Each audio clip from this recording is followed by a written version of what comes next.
안녕하세요. 현직 공인중개사 집사임당입니다. 오늘은 사무실 임대를 진행하고 계신 임대인분들을 위해서 계약서 작성 시에 꼭 포함해야 할 핵심 특약들과 실무에서 자주 발생되는 문제 상황, 그리고 여러 분쟁들을 예방할 수 있는 구체적인 방법들 안내해 드리려고 합니다.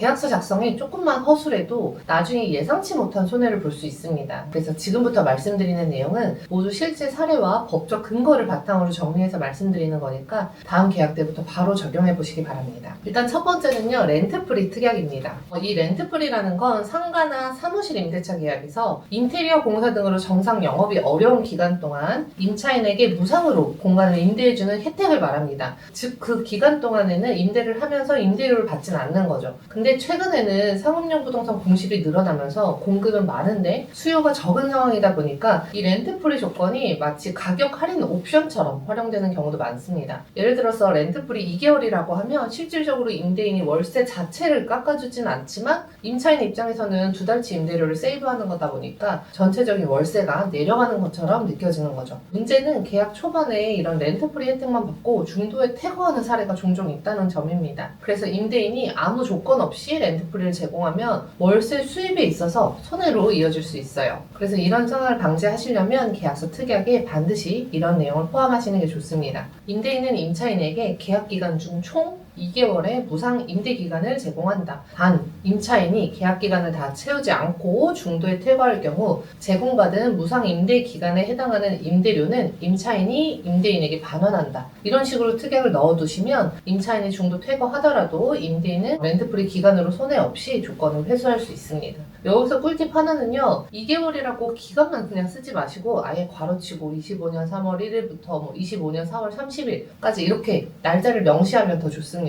또 하나의 팁은요, 렌트프리를 2개를 준다고 하면 처음에 몰아주지 말고 첫 달에 1개, 그리고 만기 퇴실할 때 1개, 이런 식으로 좀 나눠서 주시는 것도 하나의 방법이 될 수 있습니다. 두 번째는 보증금입니다. 보증금은 임대인 입장에서는 최종 안전장치 같은 역할을 합니다. 사무실이나 상가의 경우에 보통 월세 10개월에서 12개월치 수준으로 보증금을 책정하는 게 일반적인데요. 최소입니다. 최소. 더 많이 받아두면 당연히 더 안전하죠. 월세를 높게 받고 싶어서 이 보증금을 줄이고 월세를 높이고 싶어 하시는 분들이 간혹 있는데요. 이게 사실 처음에는 좋아 보이는데 월세나 관리비가 연체되거나 이런 문제가 생겼을 때는 진짜 비상에 걸릴 수밖에 없습니다. 실제로 보증금 너무 적게 받아서 계약한 지 얼마 안 돼서 바로 월세가 밀리기 시작해서 이도 저도 못하는 임대인 분들 저도 꽤 많이 봤습니다. 가능하다면 보증금은 월세 최소 10개월 이상, 그리고 임차인이 재무 상태가 조금 불확실하다, 걱정이 된다 싶은 경우에는 좀 더 높게 설정해 주시는 게 좋습니다. 세 번째는 관리비 연체 특약입니다. 관리비라는 건 건물의 유지 관리와 직결되는 비용입니다. 임차인이 이걸 납부하지 않게 되면 결국에 임대인이 대신 부담해야 할 상황이 생길 수 있습니다. 법적으로 상가임대차보호법상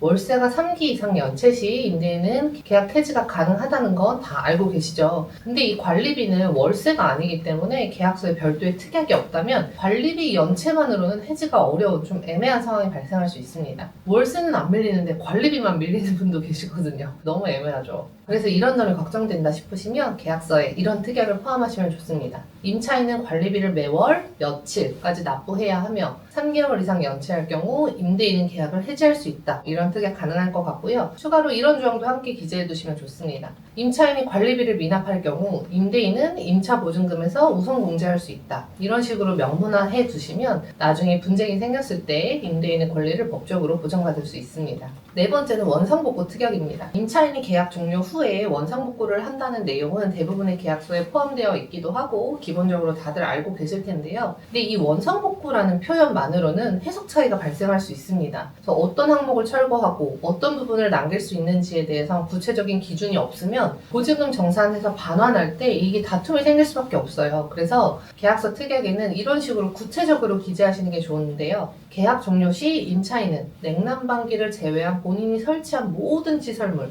예를 들어서 간판, 내부 인테리어 파티션, 바닥 마감재 등 모두 철거하고 폐기물 처리까지 완료한 후 원상태로 반환한다. 단 임대인이 해당 시설의 인수를 원하는 경우에는 철거하지 않는다. 이런 식으로 써주시면 될 것 같고요. 또 이런 특약도 권장드립니다. 임차인은 원상복구 비용 일체를 부담하며 미이행 시 이에 소요되는 비용은 임차 보증금에서 공제할 수 있다. 이런 특약 써주시면 좋겠죠.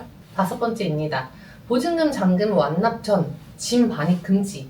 이건 특약은 아닌데 정말 중요한 사항입니다. 임대차 계약 시에 간혹 임차인이 계약금만 낸 상태에서 미리 짐 좀 넣게 해주세요. 뭐 비밀번호나 열쇠만 먼저 주시면 안 되나요? 뭐 이런 요청을 하시는 경우가 종종 있습니다. 근데 이 요청을 좋은 마음으로 허용했다가 짐만 넣고 잠수 타는 경우가 정말 간혹 있습니다. 이럴 경우에 임대인분들은 그 짐을 함부로 건들 수가 없기 때문에 뭐 법적 절차를 거치는 건 물론이고 그동안에 다른 사람을 받을 수가 없잖아요. 그래서 월세와 관리비 손해도 감수해야 할 수 있습니다. 만약에 이 영상을 보시는 분들이 임대인이시라면 이 원칙은 반드시 지키는 게 좋은데요. 보증금 전액이 완납되기 전에는 절대로 열세나 출입 권한을 제공하지 않는다라는 점입니다. 사실 저는 사무실 중개를 하면서 간혹 임차인분들이 이런 요청을 하시면 그냥 재선에서 월세는 뭐 계약서상 날짜 맞춰서 내시더라도 보증금은 최소 다 완납한 상태여야 짐을 놓으시거나 비번을 알려드릴 수 있다고 그냥 재선에서 잘라서 얘기를 해드립니다. 물론 제 손님들 중에 조금 서운해하시는 임차인분들이 계실 수는 있는데요. 그럼에도 불구하고 혹시 모를 많은 분쟁을 예방하기 위해서 이 원칙은 지켜야 한다고 생각합니다. 계약금만 받은 상태에서는 짐을 놓도록 하시거나 비번을 알려주는 건 지양하시는 게 좋습니다.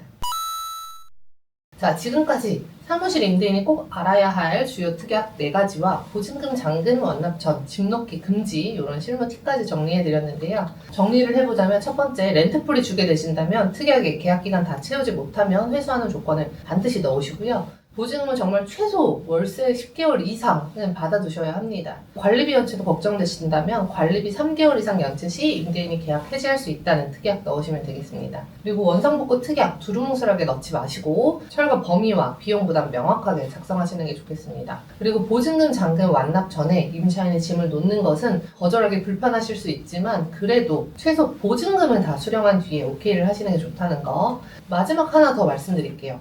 월세가 계속 연체되는데도 내겠지, 곧 내겠지, 어려우니까 하다가 결국 보증금까지 다 까먹는 경우가 종종 있습니다. 이럴 땐 좀 껄끄럽더라도 임대료가 3개월 이상 연체되면 내용 증명을 바로 보내시는 게 좋습니다. 사람 대 사람으로서 말은 따뜻하게 하더라도요. 절차는 분명히 해야 나중에 불필요한 피해를 막을 수 있어요. 임대인분들도 사실 땅 파서 장사하는 게 아니잖아요. 받은 월세로 대출 이자도 내고 운영도 하고 하셔야 되는데 서로 지킬 건 지켜가면서 건강한 계약 유지하셨으면 좋겠습니다. 자, 그럼 다음 시간에는 임차인을 위한 특약에 대해서도 알아보도록 하겠습니다. 오늘 영상이 도움이 되셨다면 좋아요와 구독 버튼 눌러주시고요. 다음 계약 때 꼭 참고해 보시기 바랍니다. 이상 공인중개사 김혜란 집사임당이었습니다. 감사합니다.